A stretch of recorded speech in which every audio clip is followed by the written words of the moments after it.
Alright everybody, Bruce again, KB45. So wanted to talk about something real quick, and this is just a different thought process, and I wanted to add it in to its own little thing here.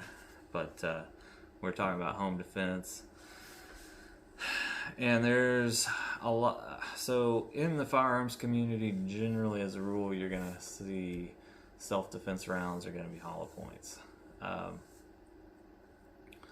For a tactical type environment, that may not be the best thing for you. You know, like the 5.56, you're gonna see a lot of green tips, right? It's supposed to be armor piercing, body armor piercing anyway. It is what it is as far as how you want to look at that. Right here I have, so I wanted to show this off. So this is a hollow point, okay? It's 45 ACP. You know, it's got an extra crimp on it. It's gonna be a good self-defense round because the cartridge, the way it's made, is better. It defends its own self better against moisture and things as a carry round. Okay. Now this is a Fort Scott Munitions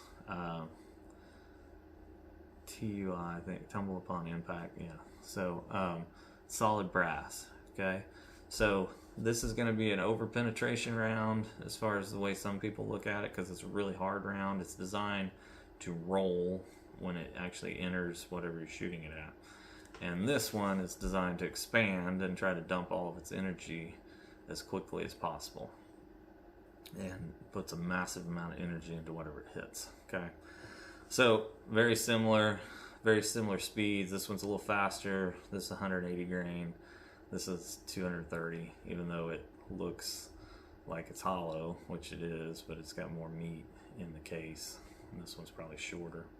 So anyway, with that thought, sometimes given the environment you're in, you may want a harder cartridge, or not cartridge, but a harder bullet, harder round that will penetrate better.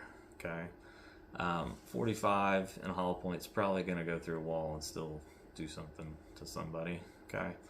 This one will go through a wall for sure and do something on the other side of it. Okay. So as far as dealing with your own personal home, whatever you're dealing with, you just need to understand the difference. Okay. This will punch through a car door and still do something. This, it's going to, because it's just such a violent round, but it's going to dissipate a lot of energy when it makes the first impact. So depending on how you're trained and what you're taught, there's some things to think about with that. Also, for you guys that want to carry all the time, I'm all about that. I think that, you know, all civilians should exercise their Second Amendment right as long as they're doing it responsibly. If you hit somebody that was not your intended target with this, they're not going to make it through it. Okay. Now this is a 45, so that's probably true of this, even though it's a hard round. Okay. Difference is it won't be as much trauma. Okay. So as you think about that, I have a 9mm version of it. It's a little more ballistically tipped. Okay.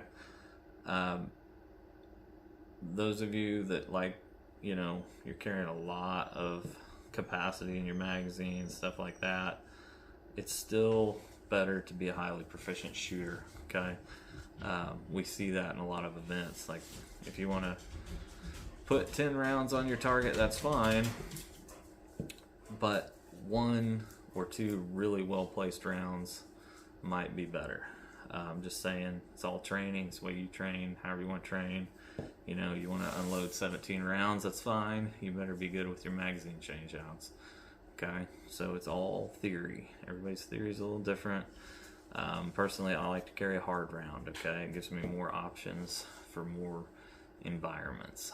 So anyway, just thought I'd put that out there. It's a little bit to think about without getting too far into the weeds on understanding that capability.